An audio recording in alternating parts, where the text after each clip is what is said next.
অনেকদিন পর যে ছোটা খাবো মা। 80 টাকা কিলো, বারবার বলছো বাকি দেখছিস না, আর খাবো না। তাই জন্য অল্পই নিয়ে এসেছি স্যালাড করবো বলে।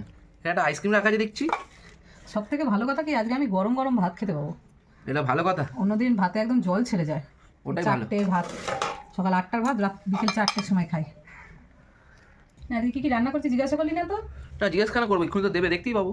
এনে শসা আর দিয়ে দিচ্ছি স্যালাডের জন্য পেঁয়াজ, লঙ্কা দাও।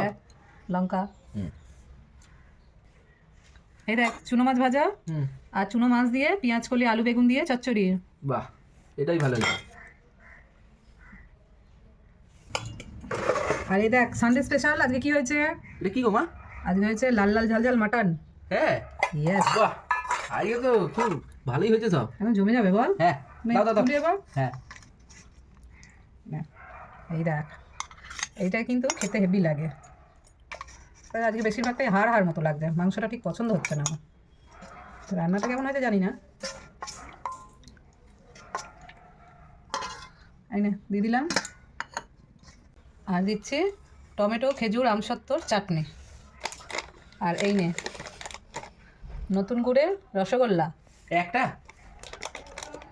ওর আবার অল্পে যেন মন ভরে না, সব সময় একই রয়ে গেলি। আইসক্রিম, কিন্তু আইসক্রিমটা দেখ নতুন গুড়ের। বাহ, আজকে ফার্স্ট টাইম খাবো, হ্যাঁ। কোনোদিনও খাইনি। নে বসে পড়, নে আরম্ভ কর।